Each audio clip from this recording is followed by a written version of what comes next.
Hi, this is Sherry Hayes, mom of 15, homeschooling, married to my husband for 36 years, and I love Jesus, and he is the reason that I'm alive today. Oh, and I'm celebrating today because I'm having a good hair day. It's morning here, and I don't even drink coffee or tea, so that explains a lot, doesn't it? No, today we're talking about home building. We've been talking about how we can build our home on godly principles, and I just want to recap a little bit. We learned that God builds and creates, the devil and sin destroys or debuilds. We want to be on the part, and wherever there's sin and the devil, there is destruction. And we have learned these patterns in our lives, and when we come into a relationship with a man and we get married and we start a home, we usually have a certain amount of chaos and a certain amount of the debuilding tendencies that we bring with us. And God has to help us to relearn patterns, to, unless the Lord builds the house, he labors in vain that builds it. That's Psalm 127. And so as we want to cooperate with God to build and create, Jesus said that he came that we may have life and that more abundantly. The thief, I'll read it from John 10:10. The thief cometh not, but for to steal and to kill and to destroy. I am come that they might have life and that they might have it more abundantly. Okay, John 10:10. Okay, if we have our focus on heavenly goals, we are building, we are working with God, and we're building our homes. Okay, so one thing that I thought was interesting is that when Jesus was dealing with chaos, he stood and he said, oh, it's right over here. I knew I had my notes over here someplace. He said, peace be still. When the waves were going and everything, he said, peace be still. And that's what we want to have. We want to have an environment of peace. We want to have hope. We want to have direction. We want to have meaning. We want to have an expected end. That's Jeremiah 29:11. Okay, so God builds and creates. Okay, and in cooperating with God, we want to make sure that we are not distracted by TMD and TMC.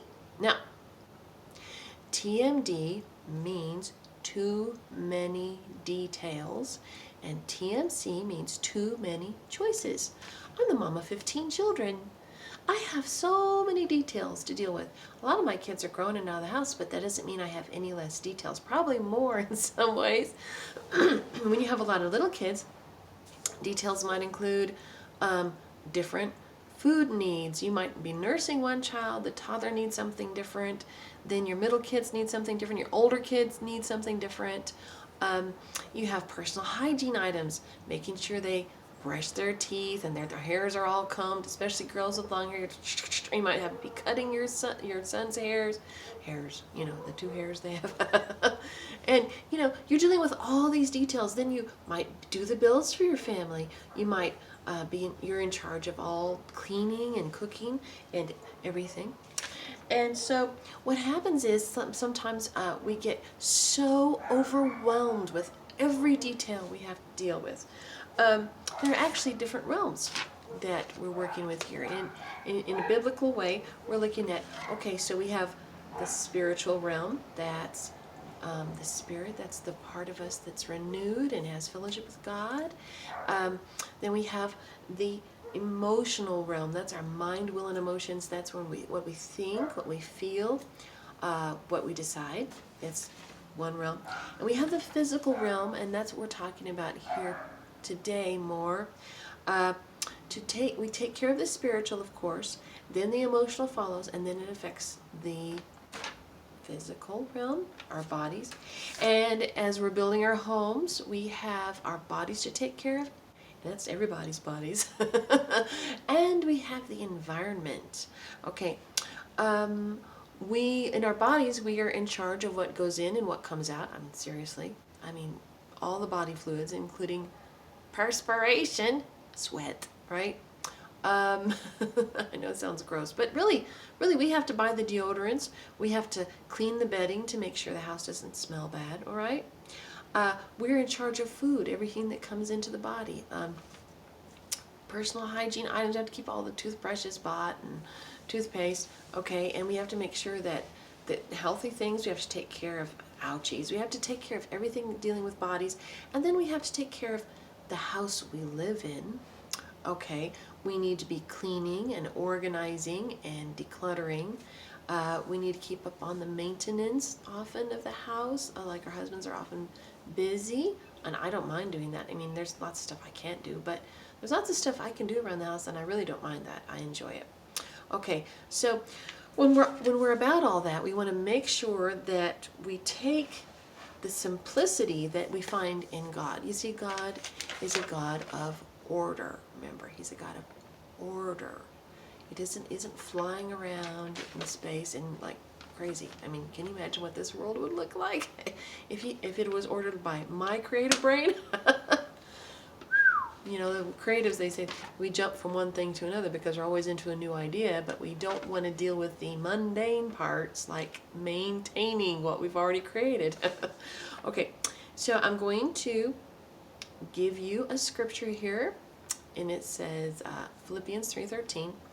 Brethren, I count not myself to have apprehended, but this one thing I do, forgetting those things which are behind and reaching forth unto those things which are before.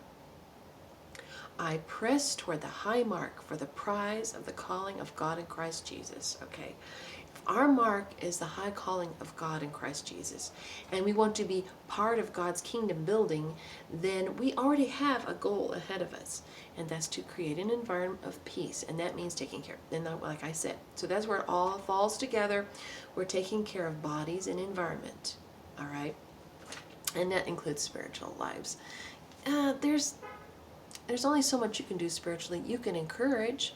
You can be an example. You can make sure that wherever you can, you're putting God's word into your kids. But ultimately, it's their decision. And just keep that in mind so that you don't want to bunk them. Okay. But anyway, we have one thing to focus on.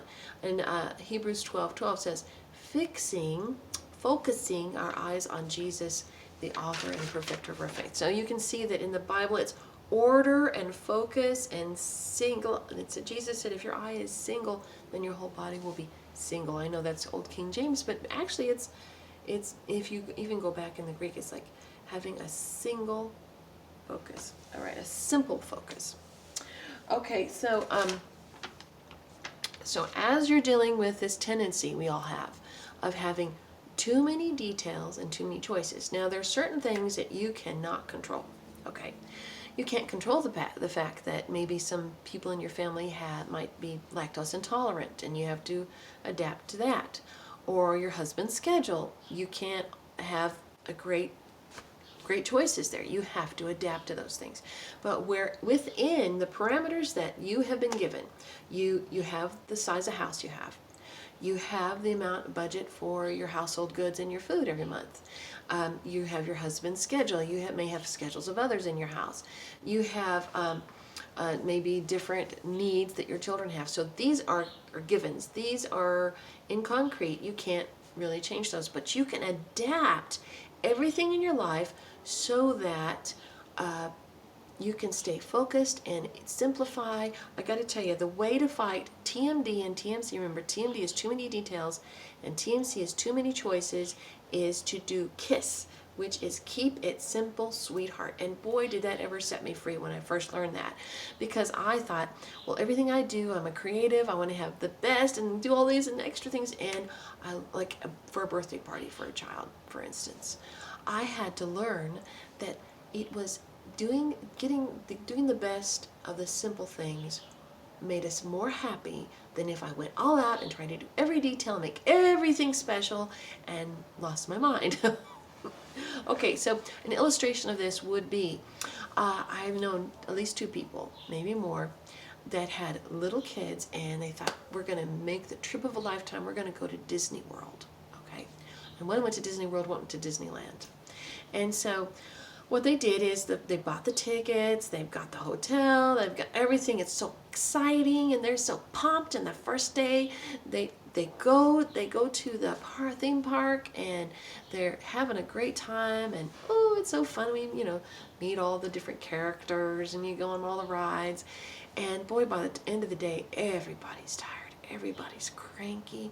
They go to the hotel, they crash, and the next day the parents are like, why don't we just go to the beach today, kids? I'm just so tired.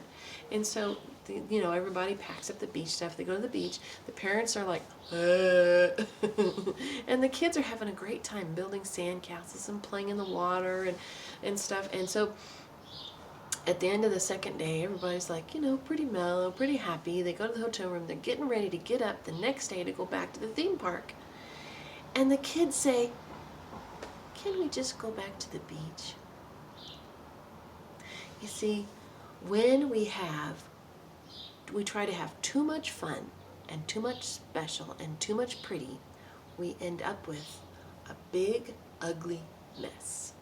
And that's really what happens a lot of the time. And that's partly where our frustration comes from, is that we are actually setting ourselves up for failure because we are trying to spread ourselves too thin, do too many things, make it special in too many ways, and we end up making it awful for everyone.